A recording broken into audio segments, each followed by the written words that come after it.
England ने Ashes के day 1 पर डिक्लेरेशन कर दी और सबको हैरान कर दिया। क्या ये एक बोल्ड कॉल है या एक मिस्टेक है बेन स्टोक्स की तरफ से? और भले ही हम जो है बास्केटबॉल इंग्लैंड की तरफ से इंजॉय कर रहे हैं, बट क्या हम इस चीज को इग्नोर तो नहीं कर रहे हैं कि इस पूरे सागा में बेन स्टोक्स और मैकलम कहीं ना कहीं दिखा रहे हैं कि उनमें टेस्ट क्रिकेट खेलने का पेशेंस और स्किल है ही नहीं। Let's talk. इंग्लैंड बास्केटबॉल के क्रिकेट के घोड़े पर सवार, और वैसे ही जो रूट शतक के जो है घोड़े पर सवार होकर विराट कोहली स्मिथ के पीछे लगा हुआ है और उनसे आगे निकल रहा है।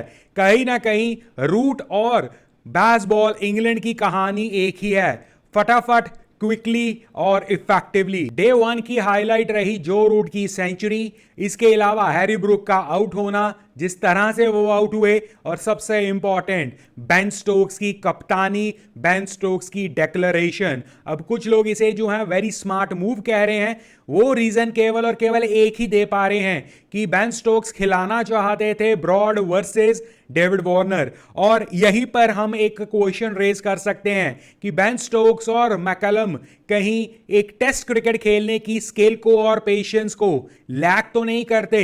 क्योंकि एक विकेट, अगर आप सोच भी रहे हैं टेस्ट मैच को टेस्ट मैच क्यों कहा जाता है, क्योंकि आपको इसमें कमबैक का मौका मिलता है। मुझे याद आता है एक इंसिडेंस इंडिया वर्सेस ऑस्ट्रेलिया का, जहां रिकी पॉन्टिंग के बड़े शतक की बदौलत ऑस्ट्रेलिया ने एक इतना बड़ा टोटल खड़ा कर दिया था कि वो लिटरली इम्पॉसिबल लग रहा था। बट उसके अगेंस्ट रिजल्ट क्या हुआ पता है आपको? रिजल्ट हुआ इंडिया की विक्ट्री, वो भी ऑस्ट्रेलिया में। रीजन क्या था? रीजन ये था कि रिकी पॉन्टिंग और ऑस्ट्रेलिया ने इतनी तेजी से रन बना दिए थे कि इंडिया को आराम आराम से खेलने का और आराम आराम से खेलकर इतना मौका मिला कि उन्होंने वो चेज डाउन कर दिया। और यही टेस्ट क्रिकेट की खूबसूरती है।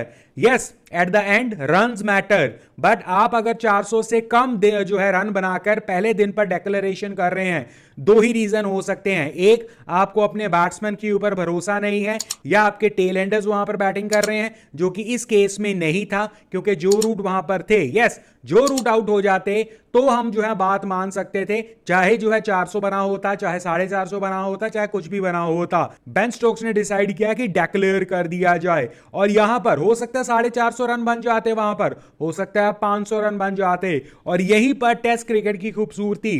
डे 2, डे 3 नॉर्मली माना जाता है टेस्ट मैचेस में बेस्ट डेज टू बैट होते हैं। यस, आप डे 1 पर डिक्टेट करते हैं, डे 2 डिसाइड करता है कि आपका मैच किस तरफ जा रहा है। यहां पर मैं अप्रिशिएट करूंगा बेन स्टोक्स की कि आपने जो है डिक्लेरेशन कर दी, बट ये तभी तक अप्रिसिएशन रहेगी अगर ऑस्ट्रेलिया ने उसके खिलाफ जो है 550-600 रन सामने से खड़ा नहीं कर दिया। अगर ऑस्ट्रेलिया ने ऐसा कुछ कर दिया तो ये डिक्लेरेशन बेवकूफी वाली जो है मानी जाएगी। ये डिक्लेरेशन कहीं ना कहीं प्रूव कर देगी कि बेन स्टोक्स और ब्रेंडन मैकलम जो है कहीं ना कहीं स्किल, टेस्ट स्किल्स को जो है चैलेंज कर रहे हैं, और वो उस तरह खेलना नहीं चाहते बिकॉज उनमें खुद में वो स्किल शायद नहीं है। एक आपको सिंपल सा फंडा और बताता हूं, आपने 4 दिन वहां पर जो है चीज ओपन कर दे दी ऑस्ट्रेलिया को, जहां दूसरा और तीसरा दिन जो है प्योर बैटिंग पिच होगी। इसका साइड इफेक्ट मैं आपको बता दूं, यस, आपके बॉलर्स आए और विकेट्स निकालना शुरू कर दें, बहुत अच्छी बात है। बट अगर आप ऑस्ट्रेलिया के खेमे से हैं, आप डे 2, डे 3 और इवन डे 4 वहां पर इंग्लैंड के खिलाफ बैटिंग करते रह गए ना, तो इंग्लैंड के कोई गेंदबाज जो है वापस पूरे टेस्ट मैचेस में फर्दर बॉलिंग करने जोगे नहीं रहेंगे लिटरली। क्यों? क्योंकि आप उन्हें थका इतना देंगे। अगर इंग्लैंड को यहां पर, जो कि पहले दिन की डिक्लेरेशन कर दिया आपने 200 ओवर से ज्यादा खड़ा लिया, तो आप किस मुंह से कह सकते हैं कि डिक्लेरेशन वाज राइट? और यही वो डर है इंग्लैंड के लिए कि अगर आपने डिक्लेरेशन करने का फैसला लिया है और वहां से एक अच्छी टीम, ऑस्ट्रेलिया एक अच्छी टीम है, WTC फाइनल या चैंपियंस हैं वो, तो अगर वो 2 दिन यहां पर बैटिंग कर लेते हैं, और स्मिथ और लबुशने तो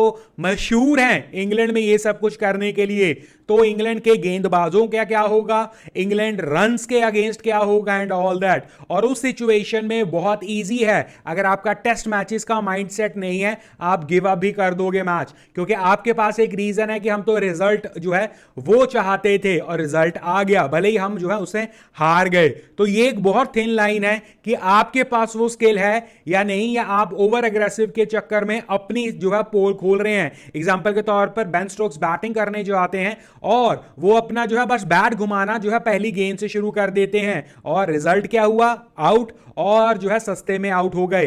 तो यहां पर ये सारी चीजें काउंट होंगी, और भले ही आज जो है तारीफ की जा रही है और यंगस्टर्स को और नए लोगों को, बच्चों को स्पेशली बास्केटबॉल बहुत पसंद आएगा, हमें भी बहुत एंटरटेनिंग लगता है, बट बास्केटबॉल खेलने में और प्रैक्टिकली केवल और केवल इन पेशेंस होकर क्रिकेट खेलने में और एक अच्छा क्रिकेट खेलने में, एक अग्रेसिव क्रिकेट खेलने में फर्क है। ऑस्ट्रेलिया ने बहुत साल, बास्केटबॉल नाम नहीं दिया गया उसे, बट ऑस्ट्रेलिया ने बहुत साल अग्रेसिव खेला। और जो मैच की मैं बात कर रहा हूं, अगर मैं गलत नहीं हूं तो रिकी पॉन्टिंग ने 2003-4 में सीरीज में आई थिंक ये सब कुछ किया था। मुझे एग्जैक्टली डेट्स याद नहीं है और मुझे वक्त याद नहीं है कब किया था, बट मुझे अभी भी याद है वो, क्योंकि पॉन्टिंग ने बहुत बड़ा 100 मारा था उसमें और शायद 200 ही मार दिया था।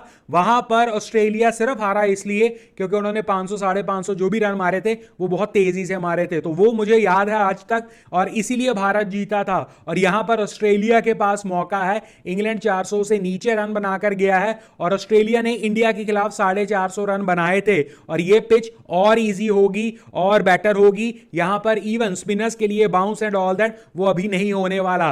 तो ऑस्ट्रेलिया हर रोज 300 मारकर 600 मार सकता है एंड ऑफ द डे 3, और ये कहीं ना कहीं बहुत बड़ी स्टेटमेंट होगी ऑस्ट्रेलिया की तरफ से इंग्लैंड के खिलाफ, और इंग्लैंड की लिटरली पोल खुलनी शुरू हो जाएगी ये बास्केटबॉल की, क्योंकि यहां पर इस मैच में भी अगर आप देखो, जो रूट ने बास्केटबॉल नहीं खेला, यस उसने जो है बीच बीच में जो है शॉट्स आड़े टेढ़े खेले हैं, बट इंग्लैंड की जो रूट की पारी में बास्केटबॉल में नहीं काउंट करता, वो थोड़ा सा जो है प्रॉपर क्रिकेटिंग ही खेलता है जो रूट। तो उस हिसाब से आप 100 रन जो है जो रूट के ऐड कर लो ये 400 के थोड़े सी नीचे वाले टोटल में, तो इसका मतलब इंग्लैंड ने कोई बहुत सेंसेशनल नहीं खेला है। और हर बार सोचना एक अच्छे पिचेस पर आपके इंग्लैंड के गेंदबाज वहां पर विकेट्स निकाल देंगे, वेल आपके ऑपोजिशन को बुरा खेलना होगा।